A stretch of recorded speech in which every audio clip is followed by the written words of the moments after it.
શરીર ગમે તેટલું સારું હોય, સુંદર હોય,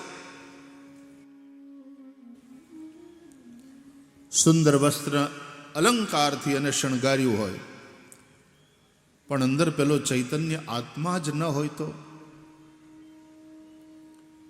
એ શરીરને કોઈ ઘરમાં જાજો સમય રાખતું પણ નથી. જેવા પ્રાણ ગયા એટલે કાઢો કાઢો કાઢો થાય.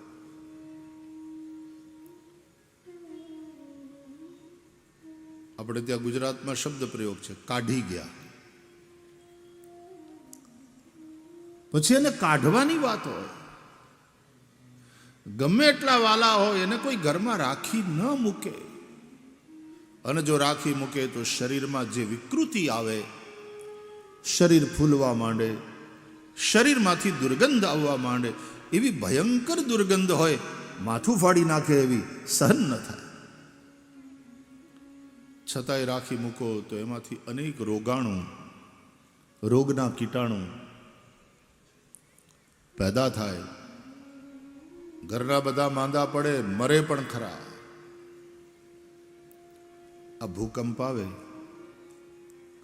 અથવા તો કોઈ વાવાઝોડું આવે કે બહુ મોટું ફ્લડિંગ થાય, પૂર આવે, અને એમાં જે ઢોર કે મનુષ્ય તણાઈ જાય ને મરે, પછી પહેલું કામ એ બધા મૃતદેહોને ઠેકાણે પાડવાનું કરવું પડે. પ્રશાસન પણ એમાં લાગી જાય. નહીં તો સડતી લાશમાંથી ભયંકર દુર્ગંધ અને રોગચાળો ફાટી નીકળવાની ભીતિ રહે. એ શરીરમાં આત્મા ક્યાંય દેખાતો નથી, પણ એ આત્માનો મહિમા કેટલો છે. એ આત્મશક્તિ નથી તો શરીર શવ બની જાય.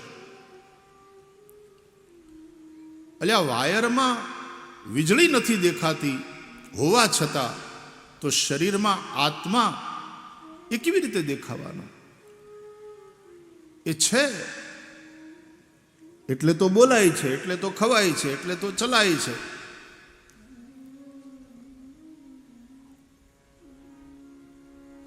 પ્રાણ નીકળી જાય, પેલી ચેતના જતી રહે, પછી ગરમી થાય, પછી ટાઢવાય,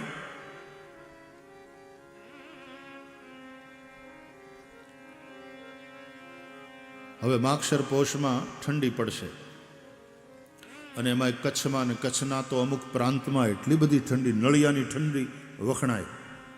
આપણા નલિયામાં 1-2 ડિગ્રી 3 ડિગ્રી, ક્યારેક ક્યારેક તો હાવ નીચે જતું રહે ટેમ્પરેચર. આ ટાઈટ પછી માણસ ધાબળા ઓઢે. શું કહે ખબર? 2 ગરમ ધાબળા ઓઢીને હોઈ જઈએ ને એટલે ઊંઘ આવી જાય.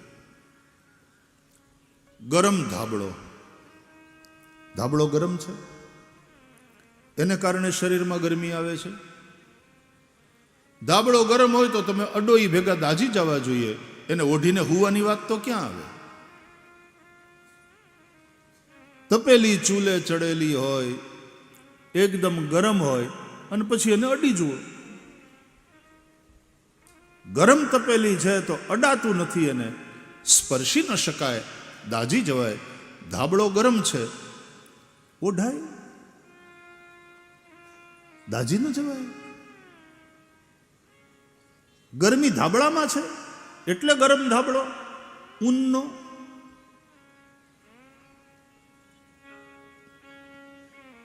ગરમી ધાબળામાં છે તો ધાબળાને અડો અને દાજી જાઓ. એટલે પછી માણસ કે નહીં, ગરમી તો શરીરમાં છે. ગરમી શરીરમાં છે, સાચી વાત. તો ધાબળાની શું જરૂર? શરીરમાં ગરમી છે જ. તો પોષ મહિનાની ટાઢમાં પણ ધાબળામાં ક્યાં ગરમી છે? ગરમી તો શરીરમાં છે. તો પોષ મહિનાની ટાઢમાં ધાબળો ઓઢવાની જરૂર શું? સ્વેટર પહેરવાની જરૂર શું? ગરમી તો શરીરમાં છે જ. જો ધાબળો ગરમ હોય તો દાજી જવાય અડતાની સાથે. જો શરીર ગરમ હોય અને ગરમી શરીરમાં હોય તો ધાબળાની હું જરૂર? આ પ્રશ્ન છે કે નહીં?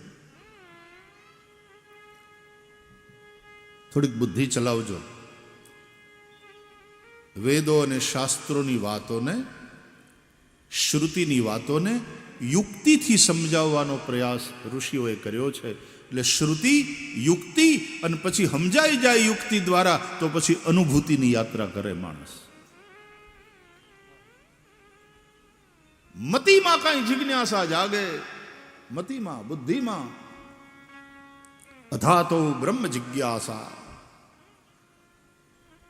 બ્રહ્મસૂત્રનો પ્રારંભ આ જિજ્ઞાસાથી થાય. બ્રહ્મની જિજ્ઞાસા, જાણવાની ઈચ્છા.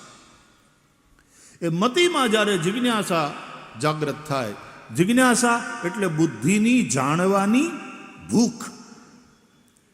જ્ઞાતુમ ઈચ્છા, જિજ્ઞાસા. તો એને શ્રુતિને પૂછવું જોઈએ. શ્રુતિ એટલે વેદ. એવા શ્રુતિ સંપન્ન સદગુરુ પાસે જવું જોઈએ. વેદ શાસ્ત્ર વિશારદ, વેદ શાસ્ત્ર સંપન્ન, વેશાસમ એવું લખાતું જૂના જમાનામાં પંડિતોના નામની આગળ. વે ડોટ શા ડોટ શનિમાંથી મીંડું ડોટ. જેમ પ પુ ધ ધુ એવું લખાતું ને મહાપુરુષો. એટલે પરમ પૂજ્ય ધર્મ ધુરંધર એમ. રા રા નામની આગળ પેલા લખાતું રા રા એટલે રાજમાન રાજેશ્વરી. સ્વર્ગસ્થ નથી, બેઠા છે. રા રા. હવે જૂની નવી પેઢીને ખબર નહીં પડે આ, પણ વડીલોએ આવી વ્યવસ્થા કરેલી. રાજમાન રાજેશ્વરી, રા રા. વેશાસમ. આ લગ્ન હોય એટલે દીકરીના નામની આગળ લખાડે અ સૌ કામ. અ ડોટ સૌ ડોટ કા, કાની માથે મીંડું ડોટ. અ સૌ કા. એટલે મને એક છોકરો કે આ બધી દીકરીઓ અસૌ કા કેમ હોય છે? હવે તો એ ફૂલ એ શોર્ટ ફોર્મ છે. અખંડ સૌભાગ્ય કાંક્ષિણી. અસૌ કા એટલે વેશાસમ, વેદ શાસ્ત્ર સંપન્ન. ભાગવતની ભાષામાં કહું, વ્યાસજીની ભાષામાં કહું તો વેદ શાસ્ત્ર વિશુદ્ધિકૃત. આવા કોઈ મહાપુરુષની, આવા કોઈ સદગુરુની પાસે જવાનું અને એને પૂછવાનું આ બ્રહ્મ શું છે? મારે બ્રહ્મને જાણવું છે. આ પરમાત્મા કેવો છે, ક્યાં રહે છે, એનું સ્વરૂપ શું છે, આ જાણવાની મને ઈચ્છા છે. ભગવદ્ ગીતામાં ભગવાને કહ્યું તદ વિદ્ધિ પ્રણિપાતેન પરિપ્રશ્નેન સેવયા ઉપદેક્ષન્તિ તે જ્ઞાનમ જ્ઞાનિનસ્તત્વદર્શિનઃ. આવા સદગુરુની પાસે જઈને પ્રશ્ન કરો તો એ શ્રુતિની વાતોને એટલે કે વેદની, શાસ્ત્રોની વાતોને યુક્તિથી બતાવશે. યુક્તિથી જ્યારે સમજાવાય ત્યારે બુદ્ધિમાં ઉતરે. અને તો પછી માણસ અનુભૂતિની યાત્રા કરે. એટલા માટે હું ચર્ચા કરું છું આ પદ્ધતિને અનુસરીને કે ગરમ ધાબળો એવું બોલો છો. ધાબળો ગરમ છે તો અડ્યા ભેગા દાજી કેમ નથી જતા? કે ના ના, ગરમી તો ધાબળામાં નથી, ગરમી શરીરમાં છે. શરીરમાં ગરમી છે તો ધાબળાની શું જરૂર છે? શરીરમાં ગરમી છે જ, પણ તોય પોષ મહિનો આવે એટલે ગરમ સ્વેટરની જરૂર પડે, ગરમ ધાબળાની જરૂર પડે, ગરમ રજાઈઓ કાઢી. કેમ? તો કે ગરમી તો શરીરમાં જ છે, ધાબળામાં નથી. પણ શરીરની ગરમીનો અનુભવ કરવા માટે ધાબળો ઓઢવો પડે, જેનાથી તમને તમારા શરીરની ગરમીનો અનુભવ થાય. શરીરની ગરમી શરીરમાં જળવાય એ માટે થઈને જે ઊની વસ્ત્ર પહેરવામાં આવે અથવા તો ઓઢવામાં આવે, એટલા માટે એને ગરમ ધાબળો કે ગરમ સ્વેટર એવું બોલીએ છીએ. બાકી સ્વેટર એ ગરમ નથી, ધાબળો એ ગરમ નથી, ગરમી શરીરમાં જ છે. એમ ઈશ્વર આપણા હૃદયમાં જ છે. ઈશ્વર સર્વભૂતાનામ હૃદયશરજુન તિષ્ઠતી. તો પછી મંદિર બનાવવાની હું જરૂર? ભગવાન તો અહીં બેઠો જ છે, તો મંદિર બનાવવાની હું જરૂર?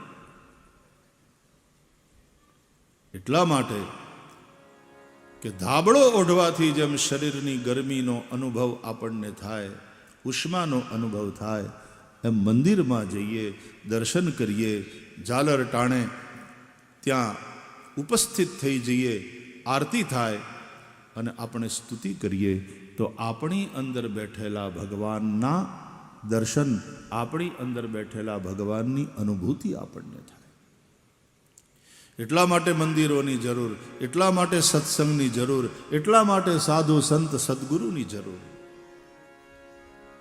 આપણી અંદર બેઠેલા ઈશ્વરના આપણને દર્શન થાય, આપણા એ આત્માના દર્શન થાય. હવે એ તો છે અવ્યક્ત, પણ આત્માવા અરે શ્રોતવ્ય દ્રષ્ટવ્ય નિધિધ્યાસિતવ્યશ્ચ એવું કહ્યું છે ઉપનિષદોમાં. હવે આત્માને જોવાનું એટલે શું? આત્મા જોઈ શકાય એવી વસ્તુ નથી. ઇલેક્ટ્રિસિટી જોઈ ન શકાય. એમ કહેવાય છે કે ઇલેક્ટ્રિસિટીના વિષયમાં ઘણું બધું કહી શકાય, ઇલેક્ટ્રિસિટી કહી ન શકાય. એમ પરમાત્માના વિષયમાં શાસ્ત્રો કહે છે પરમાત્મા કહી શકાય એવો નથી. એટલા માટે આપણા વડીલોએ કહ્યું એ 52ની બારો છે, બોલી ન શકાય. યતો વાચો નિવર્તન્તે અપ્રાપ્ય મનસા સહ. જ્યાં વાણી વિરામ પામી જાય, શબ્દો એને અડી ન શકે, એનો સ્પર્શ ન કરી શકે, તો શાસ્ત્રોના શબ્દો, સદગુરુના શબ્દો, સત્સંગમાં સંતોના શબ્દો, એનો મતલબ શું? તો કે આંગળી ચીંધે છે, એ ઈશારો કરે છે એ પરમાત્મા તરફ. ત્યાં પોગી નથી શકતા, એની સીમા સુધી પહોંચાડીને પાછા વળી જાય છે. વાણી યતો વાચો નિવર્તન્તે અપ્રાપ્ય મનસા સહ. મનની ગતિ ત્યાં ન પહોંચે. નહીં તો મનની સ્પીડ તો કેવી! આ રોકેટની સ્પીડ હોય ને એના કરતાં મનની સ્પીડ ઘણી બધી વધારે છે.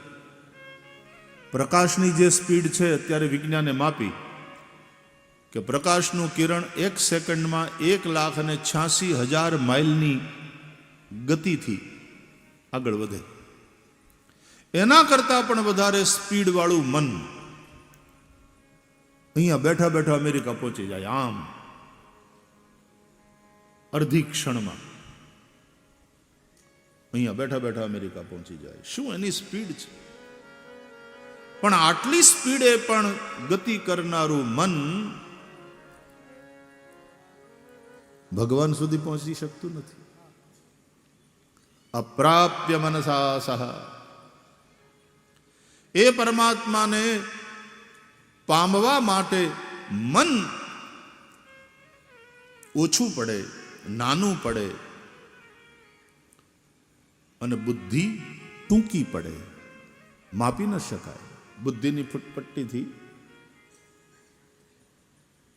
કારણ કે બ્રહ્મ અતર્ક્ય બુદ્ધિ મન વાણી, મન વાણી ને બુદ્ધિથી ભગવાન અતર્ક્ય છે.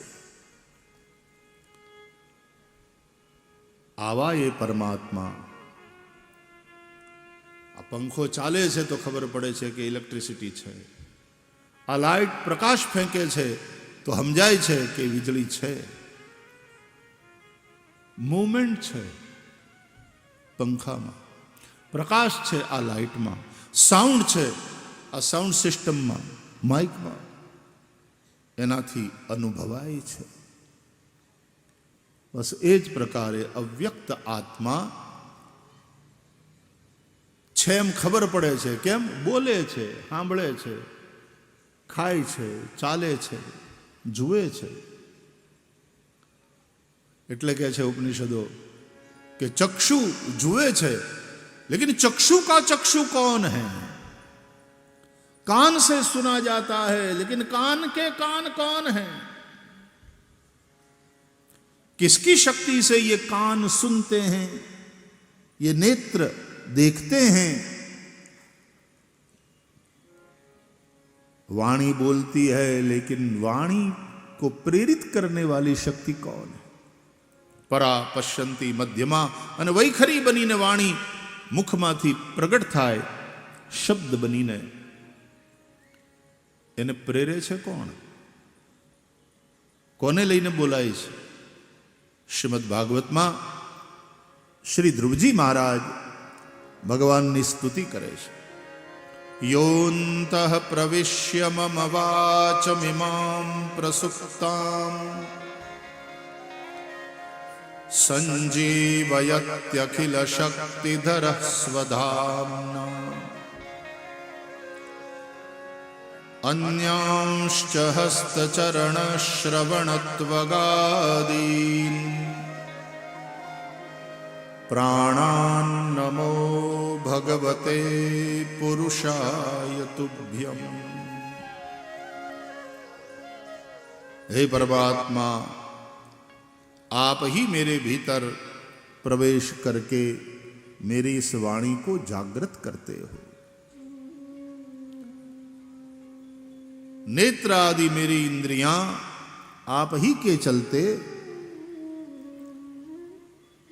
काम करती है. એટલે માણસની અંદર જીવ હોય, પ્રાણ હોય ને તોય ખબર પડે કે જીવતા છે, અને જીવ વયો જાય તોય થોડી વારમાં ખબર પડી જાય કે હવે કાંઈ રહ્યું નથી, પ્રાણ પખેરું ઉડી ગયું.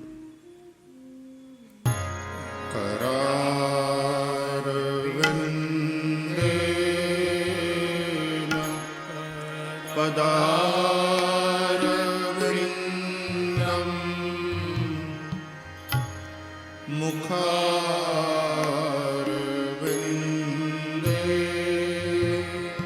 विनिवेशयन्तं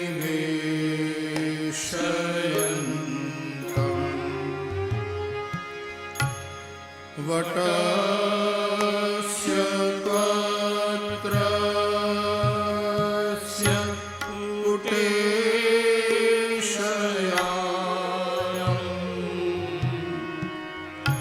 बालं मुकुन्दं मनसा स्मरामि.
Cheetah.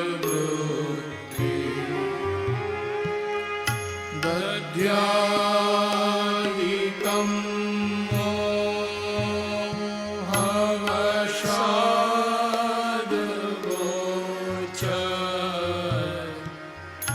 गोविन्द दामोदर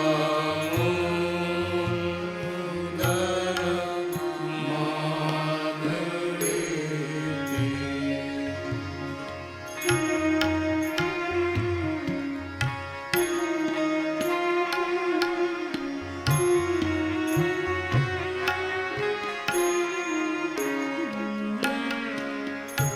गृहे गृहे गोपवधू कदम्बा सर्वे मिलित्वा समवाप्य योगम् पुण्यानि नामानि पठन्ति नित्यम् गोविन्द दामोदर माधवेति।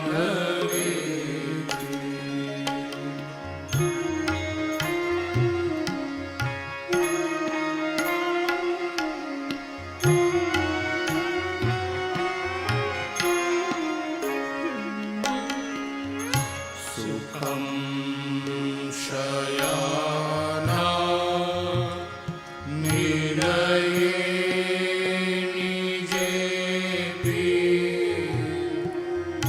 नामानि विष्णो प्रवदन्ति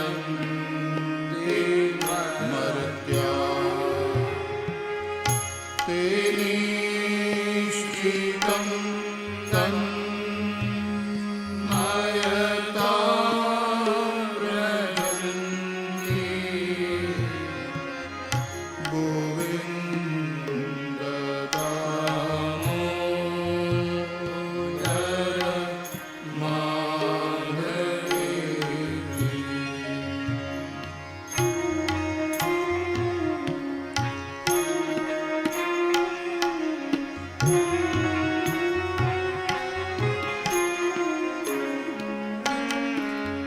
जिह्वे सदैवं भज सुन्दराणि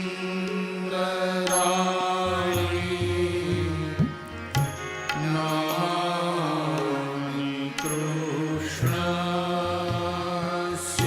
मनोहराणि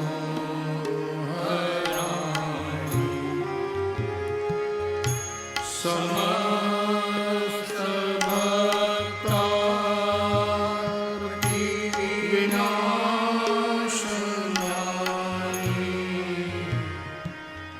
गोविन्द दामोदर माधवेति।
ગોવિંદ દામોદર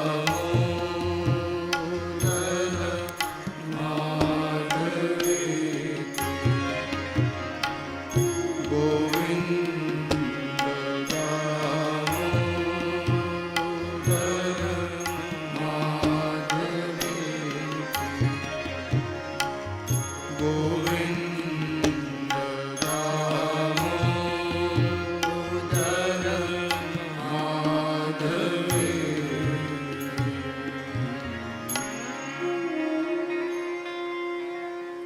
ગોવિંદ માધવ સ્તોત્ર પ્રેમથી પાઠ જે કરે દામોદર દયાદાન સહજે ગોલોક સંચરે શ્રી વૃંદાવન